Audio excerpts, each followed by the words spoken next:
Welcome to the Mostro Podcast. I'm Kim Bingham, and today we have a pretty inspiring episode lined up for you. Joining us is Suz Paulinski, who's been a cornerstone of support in the music industry.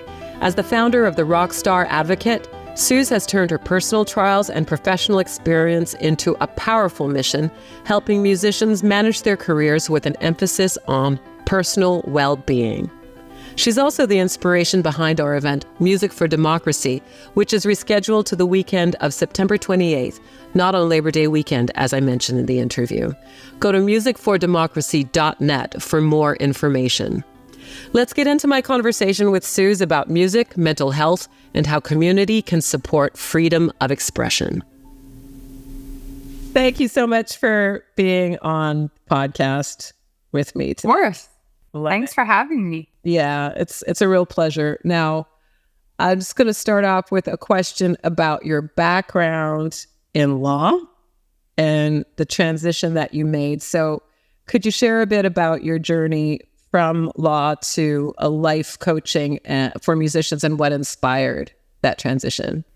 Sure. So I actually started in the music industry and I was working at record labels and I very quickly burnt out. It was an insane couple of years. And so I took a break and I thought maybe I would just leave the music industry for good. So I actually went and became a paralegal because I was always interested in contract law and copyright law.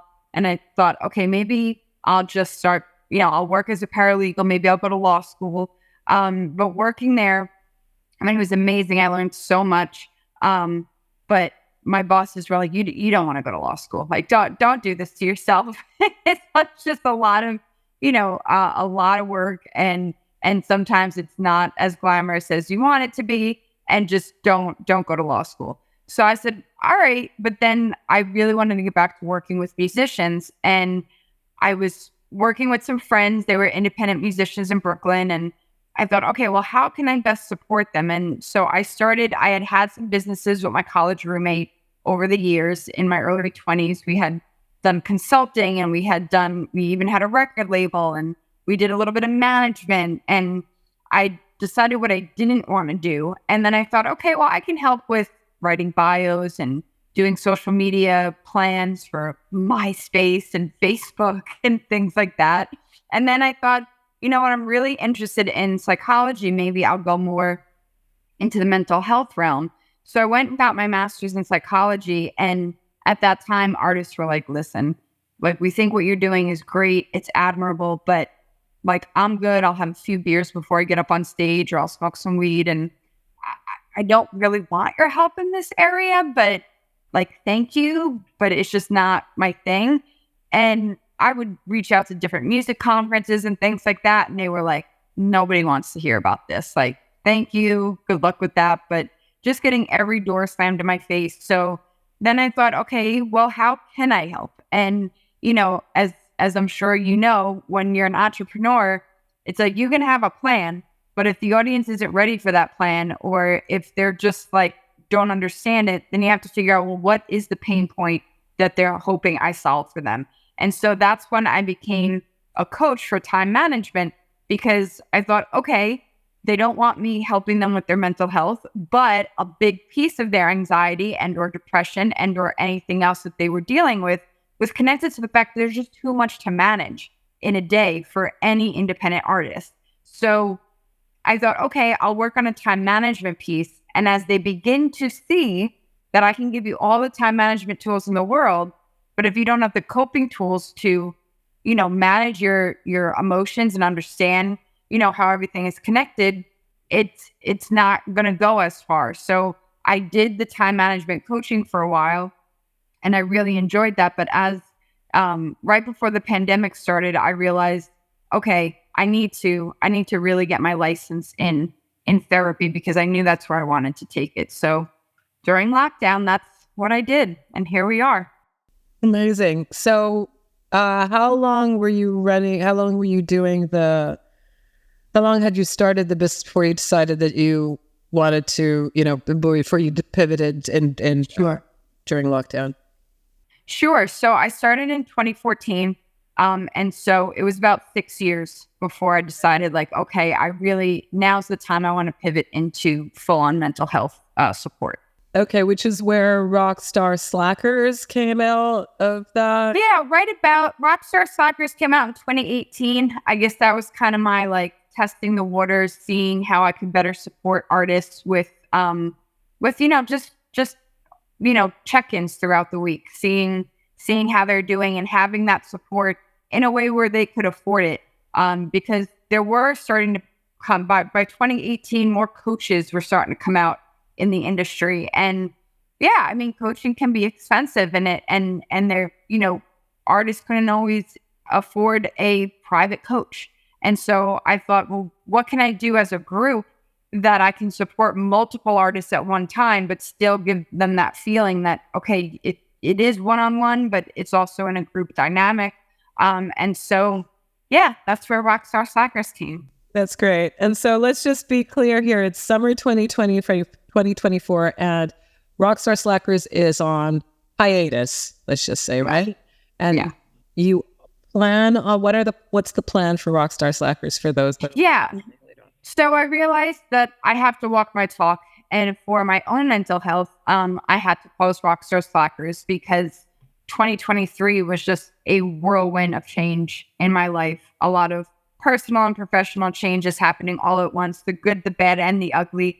And it was just too much for me to process. And so I thought, okay, let me pause this because I can't help people if I'm, trying to figure out myself. So I took a couple months off. We paused it in end of January. And so the hope is that by the fall, by September, it's back up and running. So that's the plan. That's great. Well, I can say as someone that participated in Rockstar Slackers that it's a really great resource. So look forward to having it back, and for those listening to sign up and check it out too when it's back on. So, let me ask you: you've dedicated your career to helping artists manage not just their careers but their overall well-being. So, how do you see this approach influencing their artistic output and longevity in the industry? Yeah, it's been interesting. I think the trick there is to let go of the myth that if you're not in pain or if you're not struggling, that, then your art can't be that great. And I think we've all been sold a bill of goods, and myself, I am not an artist, but as somebody who worked at the record labels, there was in, the early 2000s when I was there, this ongoing kind of messaging of like, oh, are you tired? Oh, is this a lot? Well, welcome to the music industry. That's what this is about. And it, is this whole sleep when you're dead mentality. And it took me many, many years to trust that that's just not true. That you can not only do great work by resting, but you can do better work by resting and taking care of yourself. And I think a lot of bigger artists are coming out and admitting to that fact. I remember somewhere in the early aughts, Missy Elliott came out and said, I've stopped, relying on smoking before getting in the studio to create great music. I've gone on a better diet. I've stopped partying late at night, thinking like that's how I have to get my experience. And that's where I have to get all my inspiration from. The inspiration is in here. And so I think by tapping into it, the key is when you're able to work on yourself and you want to play the long game. The game is, well, yeah, I love creating music and I want this to be a career. I don't want this to be a job that I did for a little bit and then, okay, that was it. And if that's your thing, cool. If it's something you just want to try out and say you did, that's fine. But for the musicians that I work with, that this is their life's work. And you want that life to be long. Being a part of the 27 Club is not all it's cracked up to be. You don't want to be gone from this earth at 27. And so I think the key is you can create great art after you learn to manage your emotions and your mental health, because people think, well, if I work on my mental health, those emotions will no longer be there. And that's not what it is. You're able then to tap into your emotions in a way that you can manage it and tap into it when you need to and let it go when you don't need it. And I think that's the key, is to just become more in tune with your body. And that's where the inspiration comes from. So I think it's just learning how to reframe that narrative of, well, if I'm suffering, then my art will be better. Yeah, that's actually the question that one of the interns on the team had for you was, how true is the narrative about the tortured, medically addicted musician? How true is that narrative? Right. I mean, the narrative really ends with, at some point, your body's going to call it. Like, at some point, the body's going to say, okay, that's enough. And we think, or I think many artists thought for a while, well, if it gives me great art and I'm gone from this earth early, at least that'll be my legacy. But it's like, but you don't have to trade that for that. You can still have great art and create a great legacy and be here to enjoy it long into your lifetime. And I think that's really the key to understand. Absolutely. That's great. I want to ask you about your role in online communities like Redefine the Hustle, just one of your wonderful online endeavors. What are the common challenges you see artists facing today, and how does community help address the challenges that artists are facing? Sure. Yeah. Great question. I think that artists, and really any entrepreneur, and all artists, entrepreneurs, I think it's a very lonely career to build. I think you do feel like you're alone on an island where, you're working by yourself. A lot of the times you're wearing multiple different hats. You don't start out with a big team around you. So it's just, every decision you make on your own, every, result from that decision is on your shoulders. And so it can feel very isolating. Especially when it's in music, if you're not an entrepreneur in, tech or entrepreneur in like other industries that are more palatable or understandable to mainstream, to a layperson. When it's music, then you feel even more isolated because, I know that if I had gone into finance, my parents would understand what I was doing. And so, you become the Chandler Bing of your friend group, of your families, where they're like, oh, they do something in music. They don't really get what you do. They don't really understand what it's like. Some might say, oh, you're just playing. You're playing. Like, what do you even have to complain about? It's art. Like, how difficult can that be? Because they take it for granted. They just turn on Spotify and they get to enjoy the finished product.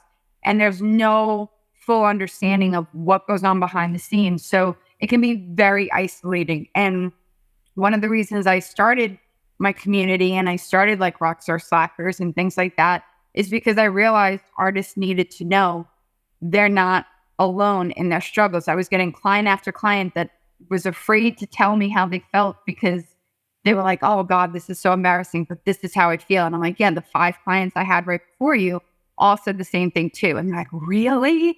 I said, yes, like there's nothing wrong with you.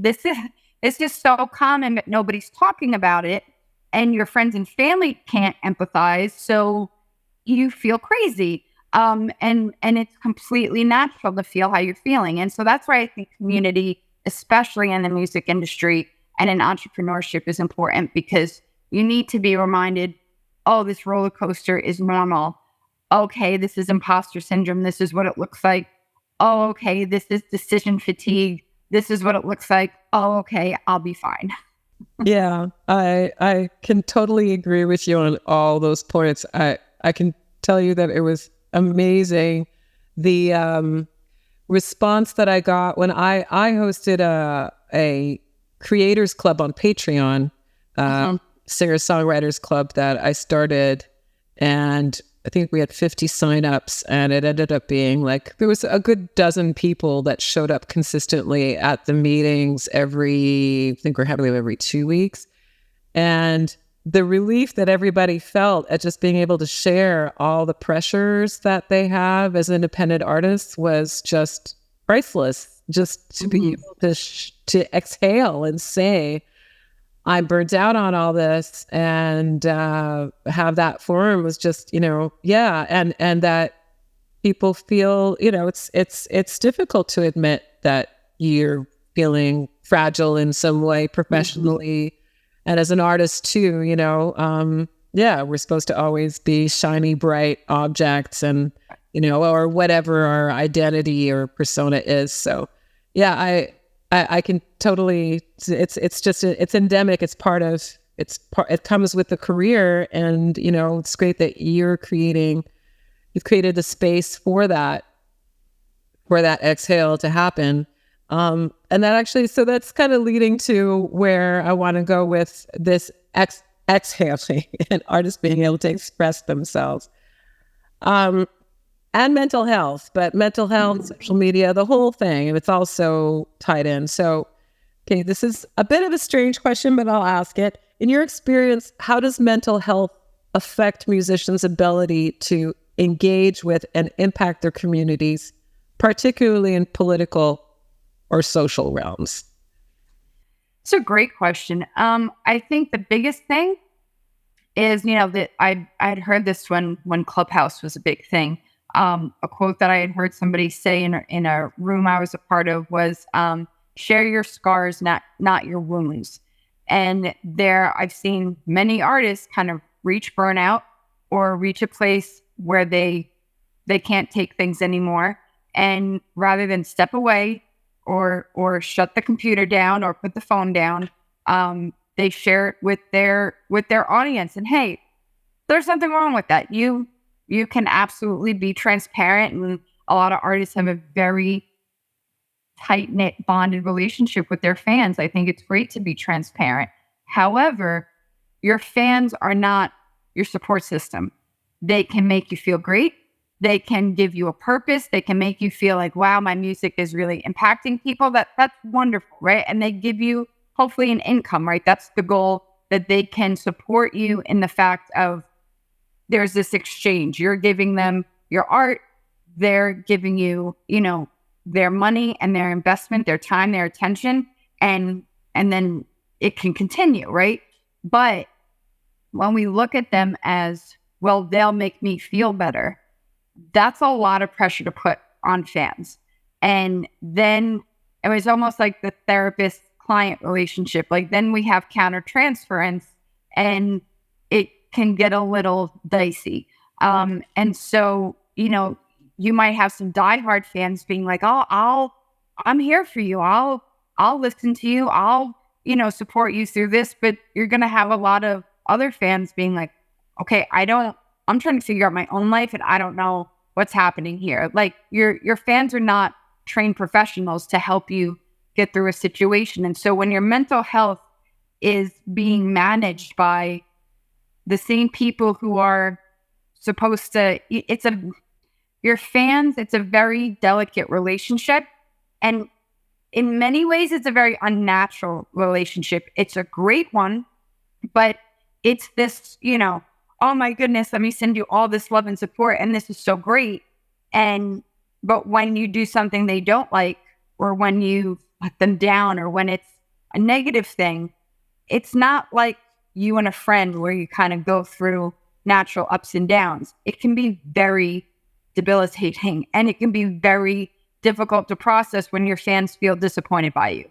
And so you can go from really high highs with them to really low lows very quickly at times. And that's not the type of relationship to go through the delicate ebbs and flows of your mental health and your mental well-being. So I say all that to remind artists they are your fans. And while they might feel like friends sometimes, they're not your inner support group. You have to have a separate support group, whether it's a professional therapist, or it's a hotline you call, or it's friends that you rely on, or there's a family member you can talk to.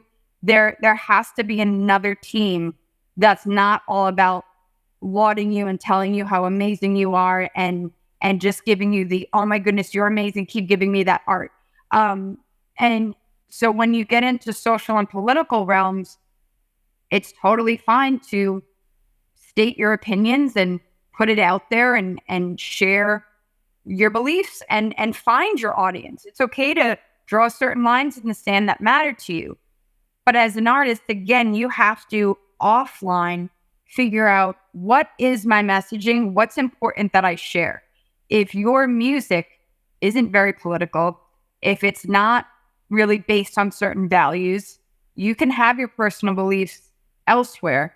Because if you're going to draw 50 lines in the sand for everything and it has really nothing to do with your music and it's not really connected to the impact you're trying to have, it's going to get very messy. And if you're not clear and feeling good with your mental health, the attacks you will get for some of the beliefs that you have, you better be ready to handle it.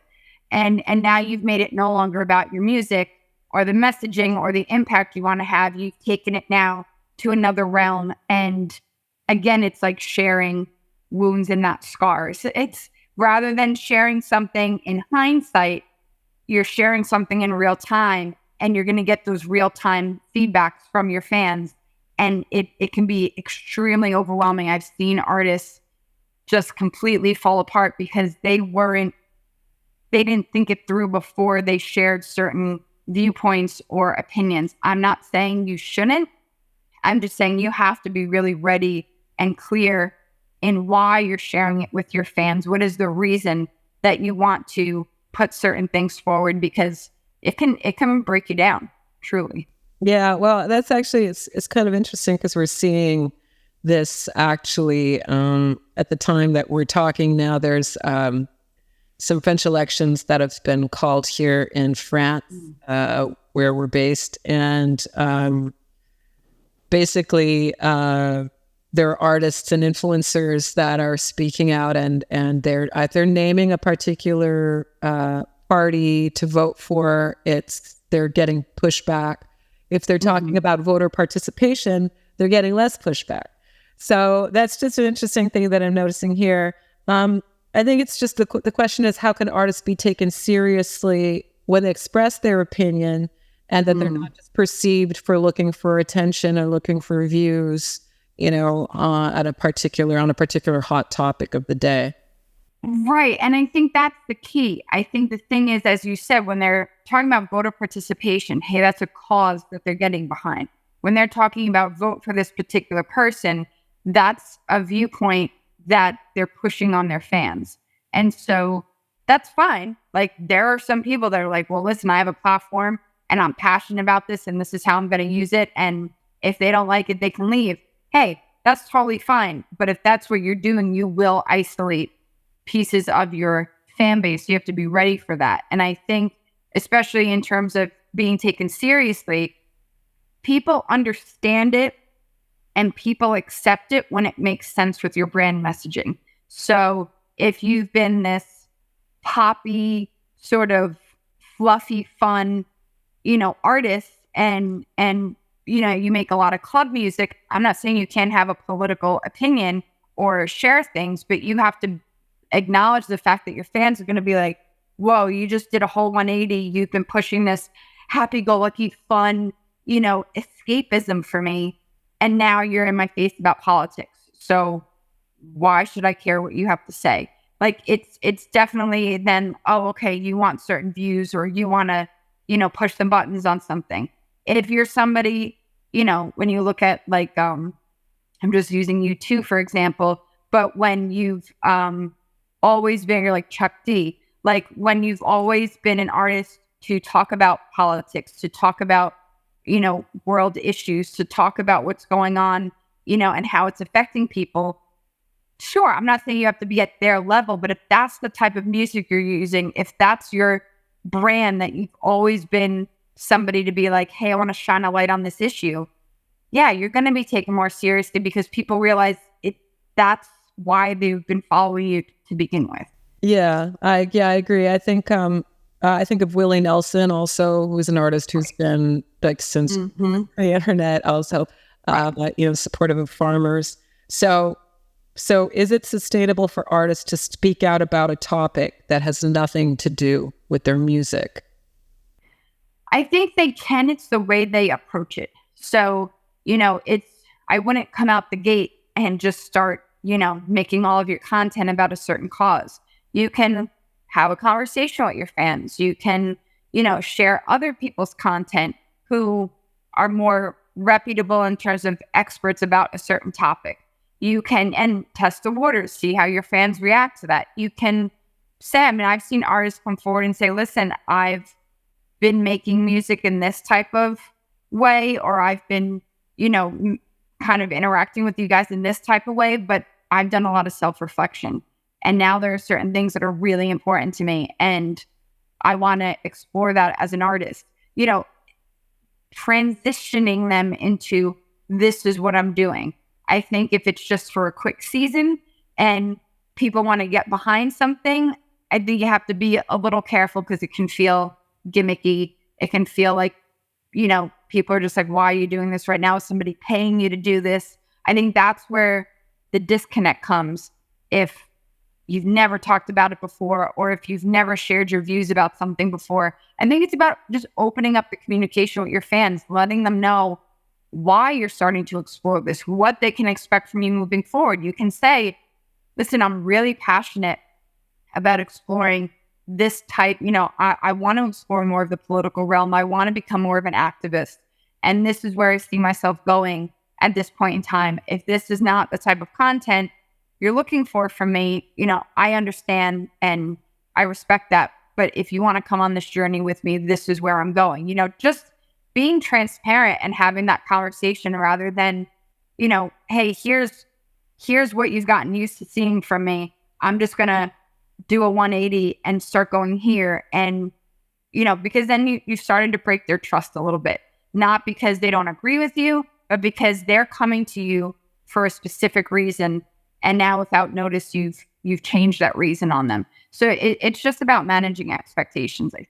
I understand. Well, I think this brings me to the event that we are hosting on Labor Day weekend, which August 31st and September 1st, which is an international live stream Twitch train called Music for Democracy, which was inspired by a conversation that I had with you. So we are on the team. We are slowly organizing the welcome for everyone that's going to come in and participate in this. And we don't know at this point whether it's going to be a small amount of artists or a lot. We really can't tell. But why can't we tell? Because everyone's so tied up in knots about the issue of democracy and peace and equality around the world.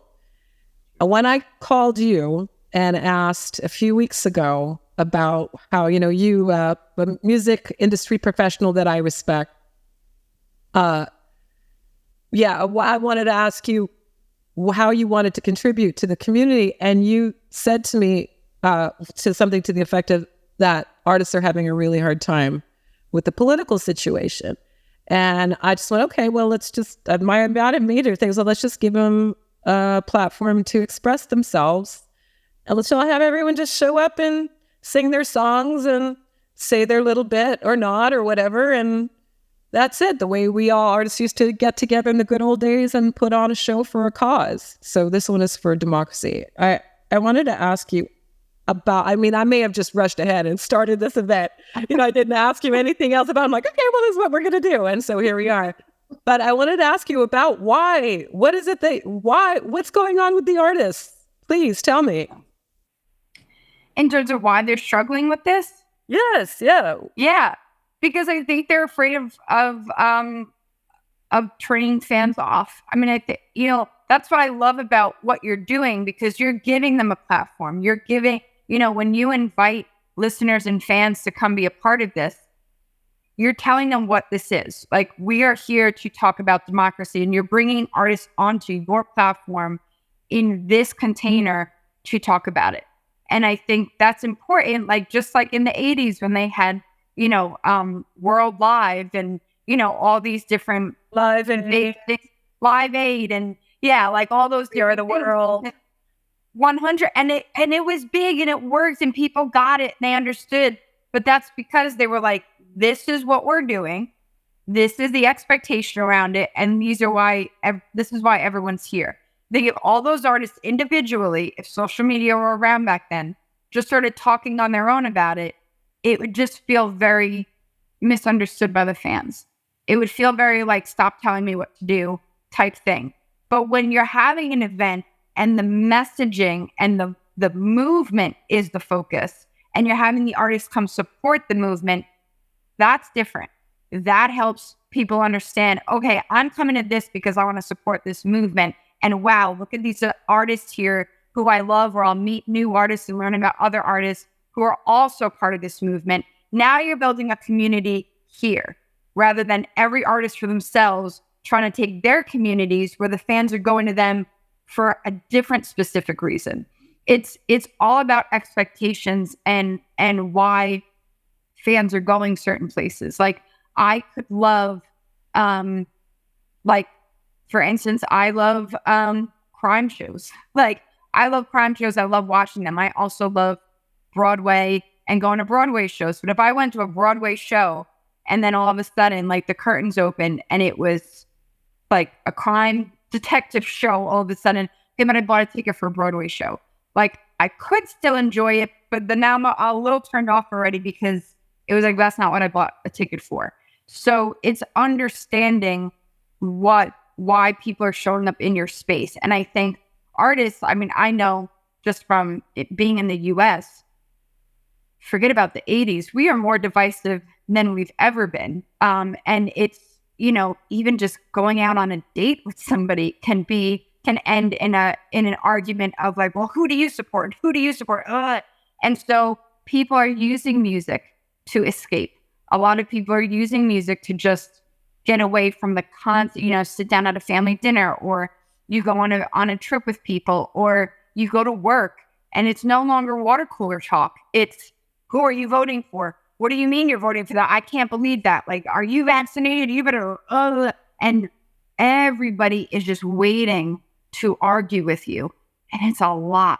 And so I think artists are afraid, well, I mean, it's like, you know, look at what's going on in Ukraine and Gaza. And there are these moments in the Congo. And there are these artists that I've spoken to them where they're like, I want to take a stand and I want to say, I don't believe in this. I believe in this. And I said, great, you can. They're like, but what if I insult somebody? What if I piss somebody off? What if I get canceled? What, like, all these what ifs. It's a big cancel culture out there, especially in America. And so artists, you've put all your time and effort into building these communities. They don't want to say, okay, I said one thing and now that community no longer trusts me, or half that community has left me. And what does that mean? It's very intimidating. And so I think it's wonderful to have a community of artists to say, okay, we're going to come together for this. And now you're not alone. You're not, you know, nobody, if they do attack you, we're all here. You know, it's like, it's power in numbers. I think that's the real key here.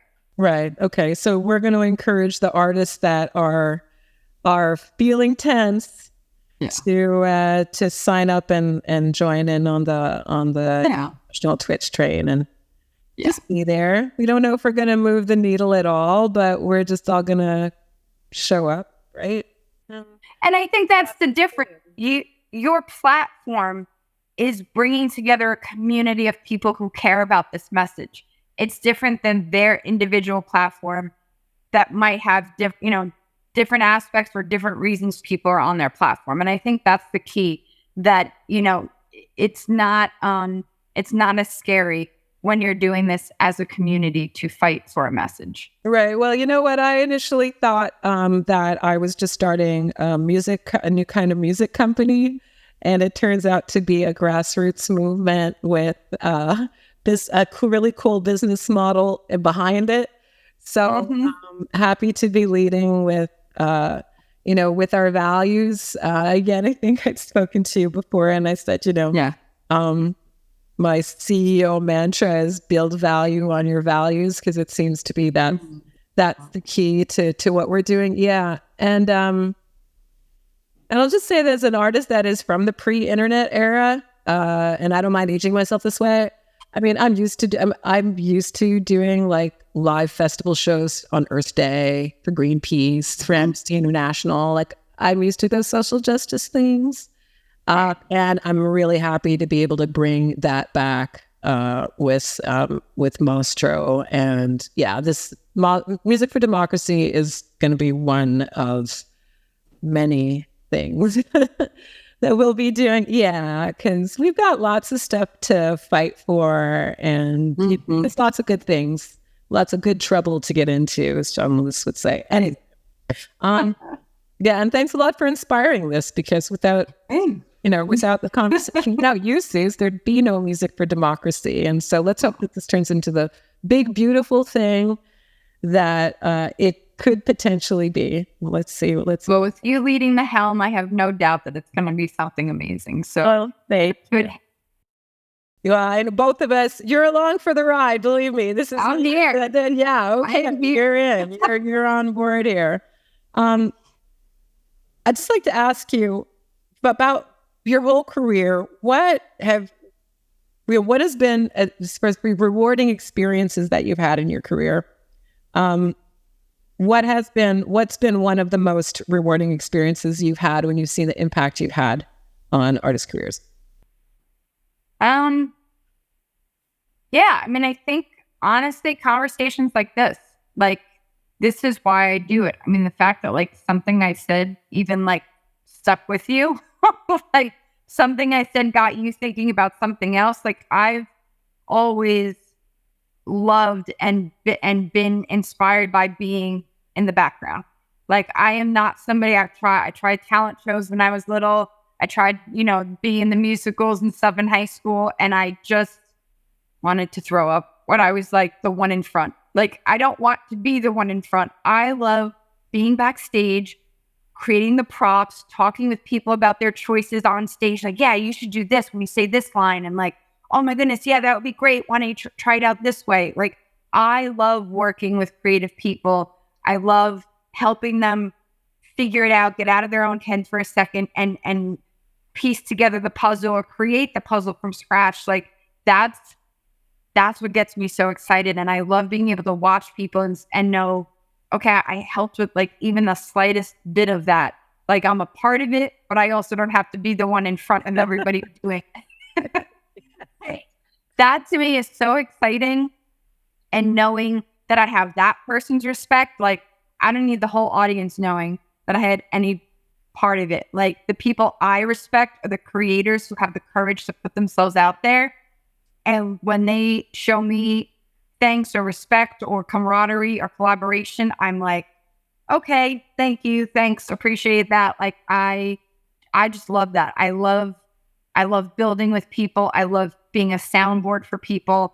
And that really has been you were talking about how much you love behind the scenes and not but that's really been it. I mean, I really just get such a high off of it, of just knowing wow, they went off and did that, and I helped them clear the cobwebs so that they could do that. That's huge. That's what I love the most.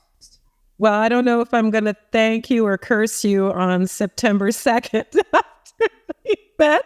And then you inspired me to create this thing. Because I'm wait a second. It is a good idea. Why did you tell me to do that? Yeah. No, I believe me. You're a very wise woman.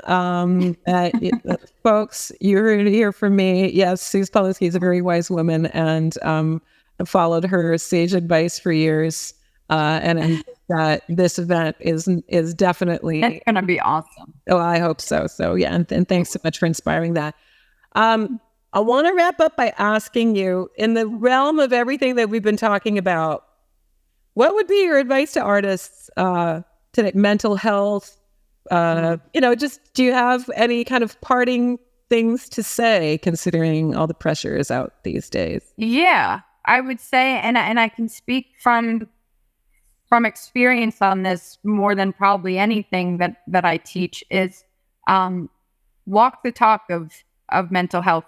Put yourself first, be a little selfish, because it's frightening. I think as musicians and as creatives, we're kind of trained to give and share everything that's in here. And, when you start to struggle or feel pain, there's that instinct to then share more, because that's where the great art comes from. And it's yes, and that can't really be shared properly if, again, you're sharing a wound and not a scar.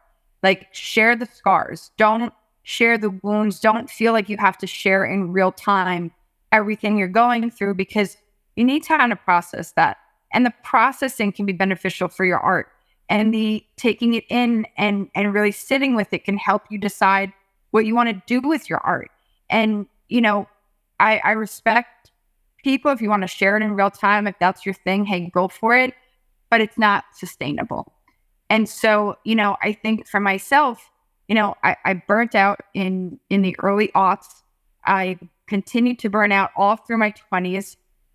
Didn't really take anybody's advice to slow down and really process anything that's happened. And then right before I turned 30, I got a chronic illness and I was forced to slow down, but then the Rockstar Advocate came out of it. And there was such a beautiful building of this thing that I'm so proud of, when all my other businesses that I tried did not go anywhere, because I finally slowed down, because I was finally able to understand the purpose of what I was doing. And I was able to sustain that for almost 10 years. But then when life started really lifing last year, I hit burnout pretty quickly because of all these different life changes that I was going through. And taking a step back in January was the best thing I did for myself. I definitely wake up some days going, oh my God, like, I have to come back. I'm coming back, right? Well, I have to bring these things back. Oh my God, I let everybody down. Why did I step back? Oh my goodness. And I still get messages from people, and having conversations with you and knowing, like, okay, just because I'm taking a break doesn't mean I've just stopped being helpful to people. Doesn't mean that, like, people have forgotten, the work that I've done. It's okay to live my life. And I'm going to come back with more support that I'm able to give people, because I'll be okay. And I'm healing right now with things that I had to heal from. And so, every time I have that panic, just being able to then refocus on taking care of myself already gives me more inspiration for how I can help other people when I'm ready to come back in the fall. And so I think it's important for artists to trust that all of this is a trust exercise. And so remind yourself of it as you start to get anxiety and you start to think, oh my goodness, the wheel is moving so fast. You can jump off the wheel for a second. And then it's kind of like double Dutch. Like, you can hop back into it when you've, like, taken some water and done some deep breaths and, like, really grounded yourself again. And it's so worth it. It's so worth it. Absolutely. Amen to that. 100% all day. Self-love, guys. I'm in the self-love club. Self-love club. Oh, yeah. Thank you, Target. President, founder, eternal member. All of the above. Awesome. Thank you so much, Suz. Thank you. This is awesome. One last huge thanks to Suz Paulinski. Her insights and dedication to creating a balanced and supportive environment for artists are truly inspiring. To our listeners, thank you for tuning into the Mostro Podcast. We hope today's discussion not only enlightened you, but also inspired you to think about how you can participate in shaping a more engaged and responsible world. Don't forget to join us at Music for Democracy and keep making your voice heard. Until next time, keep rocking and redefine the hustle in your own unique way. Remember, you can find all episodes of our podcast on your favorite streaming platform. Subscribe, leave us a review, and let us know what you think. Catch you on the next episode.